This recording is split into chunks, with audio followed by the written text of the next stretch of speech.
Granted, this is Lafayette idealized. Still, Lafayette is worth the time, worth the study. Premise number one, Lafayette was launched by nature and nurture, like all of us.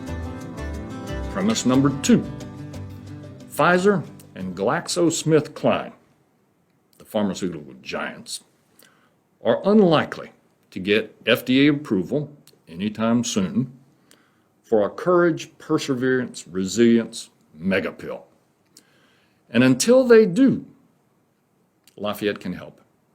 His story is free, no side effects, no interrupting ads. It's like cognitive behavioral therapy without the therapist. Let's start at his start. Lafayette was born Tuesday, September the 6th, 1757. Let's talk about the land.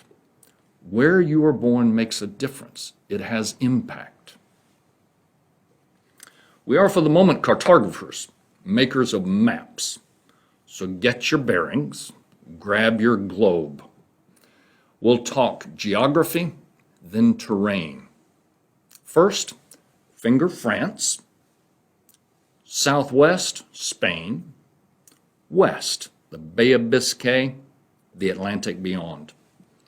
North, the English Channel. East, from north to south. Belgium, by way of the Belgian Revolution of 1830. Luxembourg, by way of the Congress of Vienna, 1815.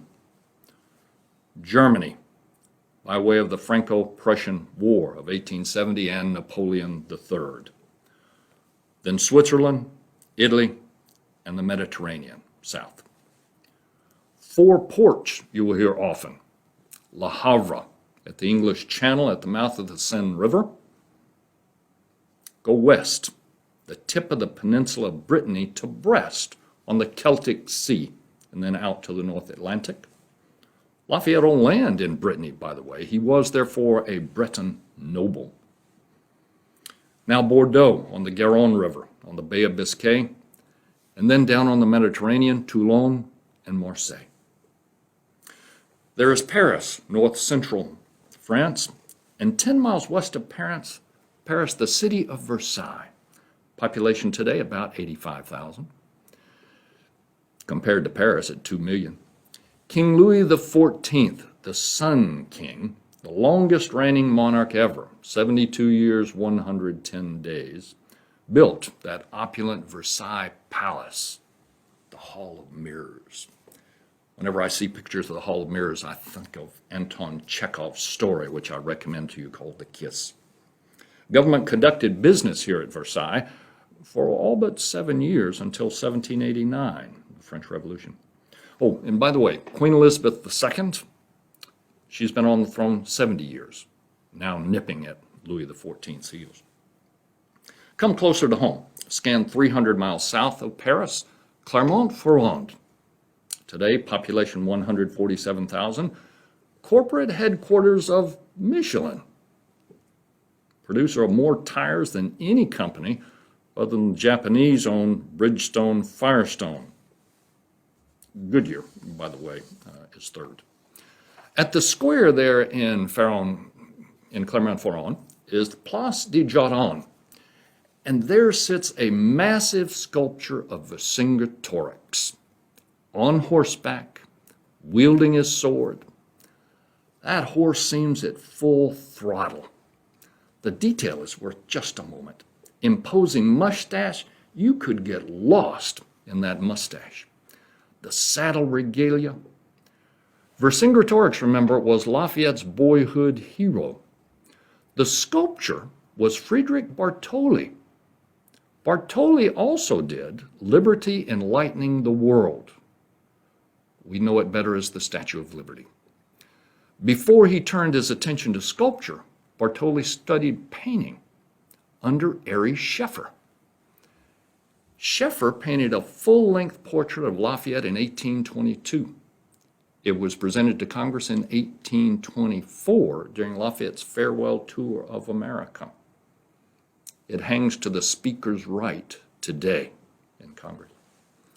7.5 miles away from Clermont-Ferrand is the site of the Battle of Gergovia, where Vercingetorix beat back a stunned Julius Caesar. In 1095 at Clermont-Ferrand, Pope Urban II at the Council of Clermont delivered a call to arms to recapture Jerusalem. This started the Crusades, the First Crusade, 1096 to 1099. Blaise Pascal was born here at Clermont-Ferrand, author of Pascal's Wager. You recall Pascal's Wager, which said, you can't prove that God exists. You can't prove he doesn't. Don't chance it. Believe. Pascal is the second smartest Frenchman behind René Descartes. I think, therefore I am Descartes. In 1789, the year of the French Revolution, English agronomist Arthur Young visited Clermont-Ferrand. This is what he had to say, and none too flattering. Clermont forms one of the worst built, dirtiest, and most stinking places I have met with. There are many streets that can, for blackness, dirt, and ill sense, only be represented by narrow channels cut in a night dunghill. The contention of nauseous savors with which the air is impregnated when brisk mountain gales don't ventilate these excrementitious lanes made me envy the nerves of the good people who, for what I know, may be happy in them. And I might add, possibly, have the strength and stamina enough to accommodate to it. So not a ringing endorsement for Clermont-Ferrand, and much has changed, I'm sure, not having visited it. Young, interestingly, was successful writing about farming, but an unsuccessful farmer. Henry David Thoreau read him at Walden Pond. Maybe you can't play football, but you understand the principles enough that you can coach it. Point your compass southeast. Go 80 miles from Clermont-Ferrand, and there is Le Puy-en-Velay. Population today, 19,000. The Le Puy lentil has grown here for 2 millennia. This lentil was a sturdy little critter, tangy taste, pepper-like. Just as wines have designations, can only be marketed with that designation if the grape grows there. So it is with the Le Puy lentil. It's a protected name. In the roundabout at Le Puy, across from the restaurant La Romulus, is a magnificent statue of the Marquis de Lafayette, holding high that red, white, and blue cockade in his right hand. Ernest Eugene Eo, the sculptor.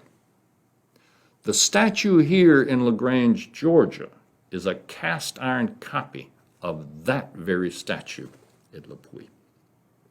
Now, back up 23 miles northwest. Here you'll trip over Chavagnac, Lafayette's birthplace at last. Population today, 275. A little more than when Lafayette was born. The elevation is 2,500 feet. In 1884, it renamed itself Chavagnac-Lafayette. That was the same year the statue in Le Puy-en-Velay was dedicated.